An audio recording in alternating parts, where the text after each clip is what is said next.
Bike wheeling ಅಟ್ಟಹಾಸಕ್ಕೆ ರೈತನ 2 ಮೇಕೆ ಬಲಿ.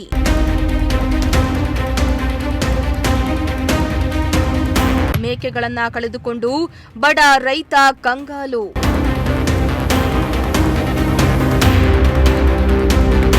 ಎಸ್ ವೀಕ್ಷಕರೇ, ತುಮಕೂರು ಜಿಲ್ಲೆಯಲ್ಲಿ ಬೈಕ್ ವೀಲಿಂಗ್ ಮಾಡುವವರ ಸಂಖ್ಯೆ ದಿನೇ ದಿನೇ ಹೆಚ್ಚಾಗ್ತಾ ಇದೆ. ಅದೆಷ್ಟೋ ಬಾರಿ ಪೊಲೀಸರು ಬೈಕ್ ವೀಲಿಂಗ್ ಪುಂಡರನ್ನ ಹಿಡಿದು ಫೈನ್ ಹಾಕಿ ವಾರ್ನಿಂಗ್ ಅನ್ನ ಮಾಡಿದ್ರು ಕೂಡ ಅದ್ಯಾಕೋ ಬೈಕ್ ವೀಲಿಂಗ್ ಪುಂಡರ ಹಾವಳಿ ತಪ್ತಾ ಇಲ್ಲ. ಇತ್ತ ಎಲ್ಲ ರಿಂಗ್ ರಸ್ತೆಯಲ್ಲಿಯೂ ಈ ಬೈಕ್ ವೀಲಿಂಗ್ ಪುಂಡರ ಹಾವಳಿ ಎಗ್ಗಿರದೆ ನಡೀತಾ ಇದೆ. ಇದರಿಂದ ವಾಹನ ಸವಾರರು ಹೈರಾಣಾಗಿ ಜೀವ ಭಯದಲ್ಲಿಯೇ ಸಂಚರಿಸುವಂತಾಗಿದೆ.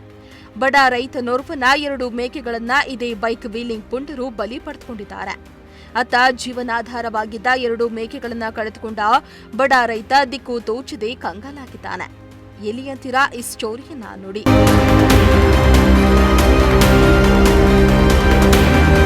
ಹೌದು, ಇಂತಹದೊಂದು ಘಟನೆ ನಡೆದಿರೋದು ಬೇರೆಲ್ಲೂ ಅಲ್ಲ, ತಿಪಟೂರು ತಾಲೂಕಿನ ಹೊಸಹಳ್ಳಿಯಲ್ಲಿ.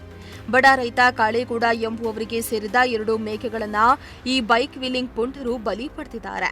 ಅಪಾಯಕಾರಿ ರೀತಿಯಲ್ಲಿ ಬೈಕ್ ವೀಲಿಂಗ್ ಮಾಡಿಕೊಂಡು ಬಂದ ಶಾಹಿದ್ ಮತ್ತು ಕೈಫ ಕುರಿ ಹಿಂಡಿಗೆ ಡಿಕ್ಕಿ ಹೊಡೆದಿದ್ದಾರೆ. ಡಿಕ್ಕಿ ಹೊಡೆತಿದ್ದಂತೆ ಕುರಿ ಮೇಕೆಗಳು ಚೆಲ್ಲಾಪಿಲ್ಲಿಯಾಗಿ ಬಿದ್ದಿದ್ವು. ಅತ್ತ ಬೈಕ್ ಗುದ್ದಿದ ರಭಸಕ್ಕೆ 2 ಮೇಕೆಗಳು ಸ್ಥಳದಲ್ಲಿಯೇ ಸಾವನ್ನಪ್ಪಿದರೆ 3 ಕುರಿ ಹಾಗೂ 7 ಮೇಕೆಗಳ ಕಾಲು ಮುರಿತವಾಗಿದೆ. ಬೈಕ್ ವೀಲಿಂಗ್ ಪುಂಡರ ಹಾವಳಿಗೆ ಕಡಿವಾಣ ಹಾಕಬೇಕೆಂದು ಗ್ರಾಮಸ್ಥರು ಆಗ್ರಹಿಸುತ್ತಿದ್ದಾರೆ. ಈ ಸಂಬಂಧ ತಿಪಟೂರು ಗ್ರಾಮಾಂತರ ಪೊಲೀಸ್ ಠಾಣೆಯಲ್ಲಿ ಪ್ರಕರಣ ದಾಖಲಾಗಿದೆ.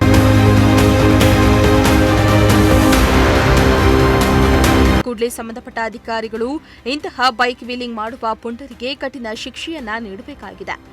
ಹಾಗೆಯೇ ಮತ್ತೆ ಇಂತಹ ಪುಂಡರು ರೋಡಿಗೆ ಇಳಿಯದಂತೆ ಖಡಕ್ ಎಚ್ಚರಿಕೆಯನ್ನ ನೀಡಬೇಕು.